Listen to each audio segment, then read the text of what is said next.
نئے شہر قاضی کی انتخابات کے بارے میں آج کچھ فیصلہ کیا گیا ہے، تو کمیٹی نے کیا فیصلہ لیا ہے؟ آج کمیٹی نے فیصلہ لیا ہے کہ ہمارے نئے شہر قاضی ہیں مفتی حشیم صدیقی صاحب ہیں، جو کہ دیوبند دارالعلوم سے ان کی فراغت ہے اور 4-5 زبانوں کے یہ ماہر ہیں اور سب سے سوٹیبل کینڈیڈیٹ یہی تھے۔ ان کے علاوہ ہمیں کچھ سمجھ نہیں آیا اور جو بیسٹ کینڈیڈیٹ تھے اور جو عوام ہے اس کی خواہش بھی یہی تھی، تو اسی حساب سے جو ہے فیصلہ لیا۔ کیا کمیٹی ہے کوئی شورا تھی آپ کی جس نے فیصلہ لیا کہ نئے شہر قاضی کا انتخاب کس طرح سے کیا جائے؟ نہیں، آپ فرداً ہم نے بہت لوگوں کی رائے لی ہے، ہزاروں لوگوں کی رائے کے بعد جو ہے رائے شماری کے بعد، اور جو جتنے مقامی ہیں اور جتنے یہاں پہ مسجد میں نماز پڑھنے والے ہزاروں لوگ، پورا شہر آتا ہے، ان سب کی خواہش، ان سب کی اچھا کے مطابق جو ہے یہ فیصلہ لیا۔ کوئی اکیلے کا فیصلہ نہیں ہے، یہ کمیٹی بھی شامل ہے، تبلیغی جماعت والی بھی شامل ہے، جو ہم نے فیصلہ کیا شہر کے ذمہ دار لوگ ہیں سب۔ پہلے سے کیا روایت رہی ہے شہر قاضی کے انتخاب کے لیے؟ دیکھیے جناب، پہلے اگر قاری ہوتا تھا، حافظ ہوتا تھا یا کوئی بھی ہوتا تھا، بادشاہوں کے زمانے سے یہ سلسلہ جاری ہے۔ اسی مسجد کے اندر عیدگاہ آتی ہے، تو جو اس مسجد کا امام ہوتا ہے وہ عید کی نماز پڑھاتا ہے، اور جو عید کی نماز پڑھاتا ہے اس کے آگے لقب شہر قاضی کا لگتا ہے، ٹھیک ہے۔ اور جو چاہے وہ حافظ ہے یا مولوی ہے یا کوئی بھی، ٹھیک ہے۔ اور اس کے بعد جو ہے یہ روایت تب سے چلی جا رہی ہے جب بھی یہ ہمارے شہر قاضی صاحب سن 1981 میں بنے تھے، ابھی مفتی ہیں ہمارے شہر قاضی صاحب، تو ان کے بعد یہ جو ہے روایت چلی آ رہی ہے۔ اب جو عید کی نماز پڑھائے گا وہی قاضی بنے گا، تو ادھر ادھر رائٹ لیفٹ جانے کی ہمیں ضرورت نہیں ہے۔ جب ہمارے پاس ایک شخص موجود ہے تو پہلے تو آپ کو بہت بہت مبارکباد۔ آپ کو ایک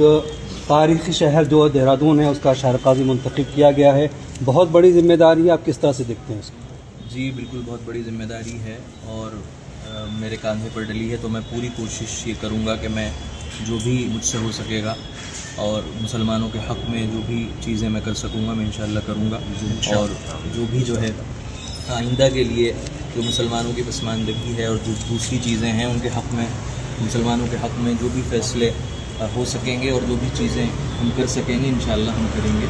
اور اس کے لیے انشاءاللہ ایک لائحہ عمل مرتب کیا جائے گا انشاءاللہ۔ جیسے بتایا کہ صدر محترم نے ماشاءاللہ سے آپ کو 5-6 زبانوں پر عبور ہے، تو اس کا کہاں سے ہوا آپ کا، اور اس کے بعد جو دیگر زبان آپ نے حاصل کی وہ کہاں سے حاصل کی؟ میں جو ہے افتاء میرا وقت دارالعلوم دیوبند سے ہوا ہے، اور عربی وغیرہ میں آن لائن پڑھانے کا بھی میرا معاملہ رہا، اور جو ہے انگریزی میں اسکول میں بھی میں گیا ہوں، اسکول کا بھی بیک گراؤنڈ رہا ہے۔ یہ اس وجہ سے جو ہے یہ معاملہ ہے کہ عربی اور انگلش کا، اور جو ہے دوسری چیزیں میں سیکھتا رہتا ہوں، اور جو ہے کبھی انسان یہ نہیں کہہ سکتا کہ وہ مکمل ہے کسی بھی چیز میں، میں نہیں کہہ سکتا کہ میں مکمل ہوں، تو جو بھی چیزیں جو ہے میرے اس میں ہوں گی، جو بھی چیزیں جو ہے میرے اس میں ہوں گی وہ میں انشاءاللہ کروں گا۔ مکمل میں خود نہیں کہتا، لیکن جو ہے کوشش میری بھرپور رہے گی۔ یہاں سے امامت سے پہلے کہیں اور بھی آپ نے فرائض انجام دیے ہیں؟ جی ہاں، میں کمال شاہ مسجد دیوبند میں بھی میں امامت کر چکا ہوں۔ میں وقت دارالعلوم دیوبند میں اکیڈمی میں کچھ سال جو ہے خدمت میں نے انجام دی ہے، تحقیقی کام میں نے کیا ہے حضرت نانوی کی کتابوں پر اور جو ہے ان کی تحریروں پر، اور دوسری علمی چیزیں جو ہیں مجھ سے وابستہ رہی ہیں۔ پھر اس کے بعد 2023 سے میں یہاں پر ابھی آپ پچھلے 2 سال سے یہاں پر تھے، شہر قاضی مرحوم آپ کے اس میں رہے یہاں پر، تو ان کے سامنے جو مسائل پیش آتے تھے آپ نے ان کو دیکھا، انہوں نے کیسے حل کیا، تو آپ کو کیا لگتا ہے اس شہر کے سب سے بڑے مسئلے کیا ہیں اور ان کو آپ کیسے حل کرنے کی کوشش کریں گے؟ یہ مسلمانوں کی بے راہ روی اس شہر کا مسئلہ ہے سب سے بڑا، کہ مسلمان جو ہیں نوجوان ہمارے جو ہے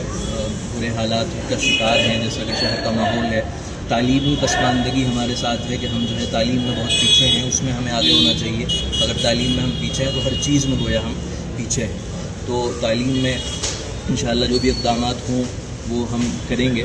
اور دوسری چیزیں بھی ہیں جو مسلمانوں کے اہم مسائل ہیں ان پر جو ہے غور، اور میں نے جیسے کہا کہ لائحہ عمل مرتب کیا جائے گا اور ان پر غور و فکر کیا جائے گا۔ جزاک اللہ ہم سے بات کرنے کے لیے، اس بار پھر آپ کو بہت بہت مبارک۔